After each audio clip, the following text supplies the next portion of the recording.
जय श्री श्याम दोस्तों, आशा करते हैं आप सभी लोग अच्छे होंगे।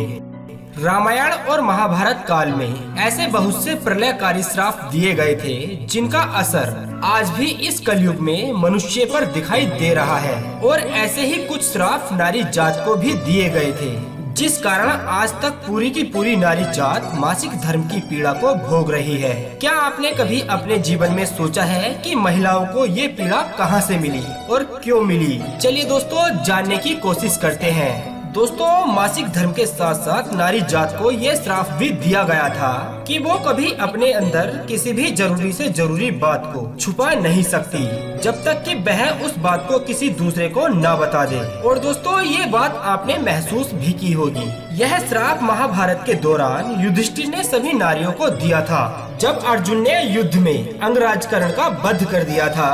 और कर्ण का वध होने के बाद माता कुंती ने कर्ण की मृत्यु पर दुखी होते हुए पांडवों को यह बताया था कि कर्ण तुम्हारा शत्रु नहीं था, बल्कि वो तो तुम्हारा बड़ा भाई था। और उसके जन्म की कहानी बताया कि अपने कुंवारेपन में कैसे सूर्य देव के बीज मंत्र का जाप करके सूर्य को प्रसन्न किया और उनके तेज से कर्ण का जन्म हुआ। कुंती ने समाज के भय के कारण कर्ण को पानी में बहा दिया था। जब इस सत्य का पांडवों को पता चला तो पांचों पांडव भाई बहुत ही दुखी हुए और युधिष्ठिर ने अपनी माता से क्रोध में कहा कि हे माता, आपने हमसे कैसा अनर्थ करवा दिया। अगर आपने यह भेद हमसे पहले ही बता दिया होता तो हम कभी भी अपने ज्येष्ठ भ्राता से युद्ध नहीं करते। और तभी क्रोध में आकर युधिष्ठिर ने अपनी माता सहित पूरी की पूरी नारी जात को यह श्राप दे दिया कि आज के बाद किसी भी नारी के मुख में कभी भी कोई भी बात नहीं छुपेगी। उसके बाद सभी स्त्रियां आज तक यह श्राप भोग रही हैं। दोस्तों, अक्सर आपने देखा भी होगा कि आप किसी भी स्त्री को कितनी भी जरूरी बात क्यों न बता दें, लेकिन वो फिर भी उस बात को किसी दूसरे व्यक्ति को जरूर बता देगी। उन्हें ये तक नहीं पता चलता कि उन्होंने अपने घर का राज किसी दूसरे को बता दिया है। आखिर क्यों होती है महिलाओं को मासिक धर्म की पीड़ा? महिलाओं को हर महीने 5 दिन मासिक धर्म होता है और इसमें उन्हें बहुत पीड़ा भोगनी पड़ती है। शास्त्रों के अनुसार यह पीड़ा भी नारी जात को एक श्राप के रूप में मिली है। भागवत गीता में वर्णित एक कथा के अनुसार एक बार देवताओं के गुरु बृहस्पति इंद्र से क्रोधित हो गए और इसी का लाभ उठाकर असुरों ने स्वर्ग पर आक्रमण कर दिया। इस कारण इंद्र को स्वर्ग छोड़कर भागना पड़ा। तब इस समस्या का समाधान करते हुए ब्रह्मा जी ने इंद्र से कहा था कि तुम्हें किसी ब्रह्म ज्ञानी की सेवा करनी चाहिए जिससे तुम्हारा स्वर्ग वापस मिल जाए। उसके बाद इंद्र ने एक ज्ञानी की सेवा करनी शुरू कर दी।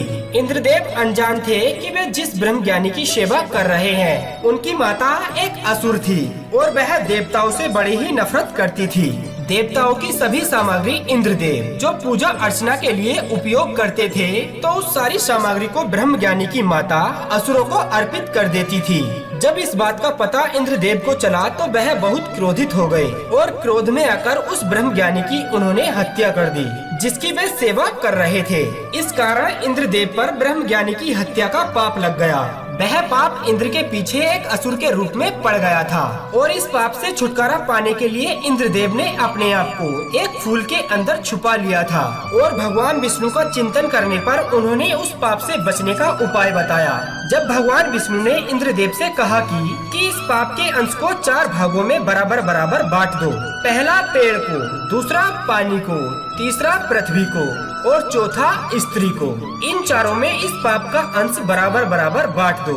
जब इंद्रदेव ने इन चारों से प्रार्थना की तो ये चारों पाप का अंश लेने के लिए मान जाते हैं और अपने लिए एक एक वरदान की कामना करते हैं। पहला, इंद्र ने पेड़ को वरदान दिया कि वह अपने आप को कभी भी किसी भी स्थिति में जीवित कर सकता है। दूसरा, इंद्रदेव ने पानी को वरदान दिया कि वह किसी भी चीज को शुद्ध कर सकता है, उसे स्वस्थ कर सकता है, साफ कर सकता है। दूसरा, इंद्रदेव ने पृथ्वी को वरदान दिया कि पृथ्वी के अंदर आई गहरी से गहरी चोट अपने आप ठीक हो जाएगी, उसके अंदर गहरा से गहरा गड्ढा अपने आप भर जाएगा। चौथा, अंत में स्त्री को मासिक धर्म की पीड़ा मिली। इस मासिक धर्म की पीड़ा के साथ इंद्र ने नारी जात को एक वरदान दिया कि जब भी एक स्त्री अपने पति परमेश्वर के साथ शारीरिक संबंध बनाएगी तो इसका आनंद उन्हें 2 गुना ज्यादा मिलेगा। और दोस्तों इसी वजह से नारी जात को हर महीने 5 दिन की मासिक पीड़ा का दर्द सहना पड़ता है। तो दोस्तों इस कारण पूरी की पूरी नारी जात को यह पीड़ा भोगनी पड़ती है। उम्मीद करते हैं आप लोगों को ये वीडियो काफी पसंद आया होगा। बस वीडियो के अंत में इतना ही कहना चाहेंगे कि हारे का सहारा बाबा श्याम हमारा। जय श्री श्याम।